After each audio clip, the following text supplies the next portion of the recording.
ام المومنین حضرت عائشہ رضی اللہ تعالیٰ عنہ سے روایت ہے، رسول اللہ صلی اللہ علیہ وسلم نے فرمایا، جو شخص اللہ سے ملاقات پسند کرتا ہے اللہ بھی اس سے ملنا پسند کرتا ہے، اور جو شخص اللہ سے ملاقات ناپسند کرتا ہے اللہ بھی اس سے ملاقات ناپسند کرتا ہے۔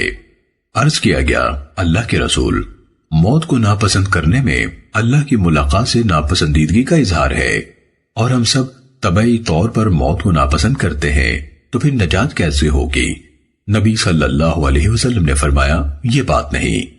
اس سے موت کے وقت کی کیفیت مراد ہے، جب بندے کو اللہ کی رحمت اور مغفرت کی خوشخبری دی جاتی ہے، وہ اللہ سے ملاقات کرنا پسند کرتا ہے، تب اللہ بھی اس سے ملاقات کرنا پسند کرتا اور اسے خوش ہوتا ہے۔ اور جب کسی بندے کو اللہ کے عذاب کی بشارت دی جائے، وہ اللہ سے ملاقات کرنا پسند نہیں کرتا، یعنی مرنے سے گھبراتا ہے، اللہ بھی اس سے ملاقات کرنا پسند نہیں کرتا۔ سنن ابن ماجہ حدیث نمبر 4264۔ حضرت انس رضی اللہ تعالیٰ عنہ سے روایت ہے، رسول اللہ صلی اللہ علیہ وسلم نے فرمایا، کوئی آدمی نازل ہونے والی مصیبت کی وجہ سے موت کی تمنا نہ کرے، اگر وہ موت کی تمنا ضرور کرنا ہی چاہے تو یوں کہے،